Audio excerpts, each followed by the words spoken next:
Rini is delighted to see her friend. Rini তার বন্ধুকে দেখে আনন্দিত।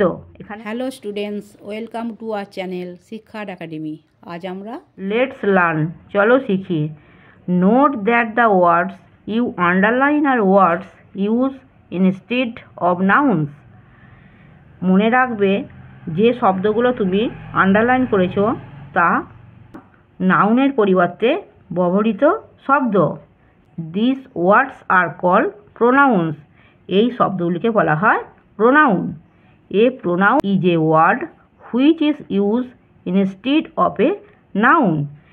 একটি প্রোনাউন হয় এমন একটি শব্দ যা নাউনের পরিবর্তে ব্যবহৃত হয়। Now read the following chart. এখন নিচে চারটি পড়ো। ইউ উইল ফাইন্ড, তুমি দেখতে পাবে, হাউ কিভাবে certain pronounce can be use to replace noun. কিভাবে নির্দিষ্ট প্রোনাউন নাউনের প্রতিস্থাপন করতে ব্যবহার করা যেতে পারে। দেখো এদিকে নাউন আর এর পরিবর্তে এদিকে আজ প্রোনাউন বসেছে। নাউন লিপি হচ্ছে নাউন, প্রোনাউন হিসেবে লিপিটা কি সি হিসেবে ব্যবহার করা হচ্ছে। সুজয় হচ্ছে নাউন, এটা প্রোনাউন হিসেবে হি, সুজয়টাকে হি হিসেবে ব্যবহার করা হচ্ছে প্রোনাউনে। ফেয়ার এটা হচ্ছে নাউন, এটাকে প্রোনাউনে ইট হিসেবে ব্যবহার করা হয়েছে। লিপি আর সুজয় দুজনকে বোঝাচ্ছে, হ্যাঁ উভয়কে বোঝাচ্ছে, সেই জন্য এখানে দে মানে তাহারা, এখানে দে হিসেবে ব্যবহার করা হয়েছে প্রোনাউনে। লেটস ডু, চলো করি। অ্যাক্টিভিটি 8-এ replace the underline words with words from the help box having similar meanings. Underline করা শব্দগুলোকে হেল্প বক্স থেকে অনুরূপ শব্দসহ শব্দ নিয়ে প্রতিস্থাপন করো বা বসাও। দেখো এখানে হেল্প বক্সে কতগুলো শব্দ দিয়ে দিয়েছে, হ্যাঁ এই শব্দগুলোকে নিয়ে এর অনুরূপ অর্থসহ শব্দ এইগুলোকে বলা হয়। হ্যাঁ এই অনুরূপ অর্থসহ শব্দ এখানে বসাতে বলেছে। একই মানে হবে, যেটা একই কথাই বলতে পারা যায়, যেমন একই মানেযুক্ত শব্দ, একই মানেযুক্ত শব্দ এই হেল্প বক্সে নিয়ে এইখানে বসাতে হবে। দেখো যেগুলো তো আন্ডারলাইন করা আছে এই শব্দগুলোর, এই শব্দের যা মানে এখানে যেটা বসাবো সেই শব্দের একই মানে হবে।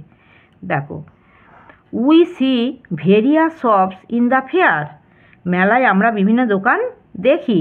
ভেরিয়াস মানে কি, ভেরিয়াস মানে ভিন্ন, হ্যাঁ এখানে শব্দ নিচে দেখো ডিফারেন্ট, ডিফারেন্ট মানে হচ্ছে ভিন্ন, একই অর্থ, হ্যাঁ এখানে হচ্ছে ডিফারেন্ট, এখান থেকে নিয়েছি আমি। যেমন আমি এখানে মানেগুলো বলে দিচ্ছি। লার্জ মানে বড়, ডিফারেন্ট মানে ভিন্ন, বিগিন মানে শুরু করা, আর গ্ল্যাড মানে আনন্দিত। দেখো Rini is delighted to see her friend.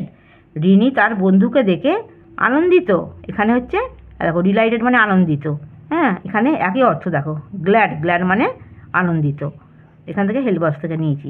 এখানে দেখো huge rocks are found under the sea. সমুদ্রের নিচে বিশাল পাথর পাওয়া যায়।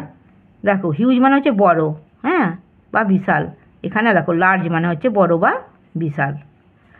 তারপরে দেখো the football match is about to start.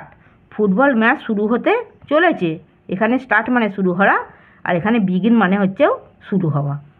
আমার পড়ানো যদি তোমাদের ভালো লেগে থাকে তাহলে এই ভিডিওটি লাইক করবে, বন্ধুদের মধ্যে শেয়ার করবে এবং আমার চ্যানেলটিকে সাবস্ক্রাইব করে বেল আইকনটি অন করে দেবে।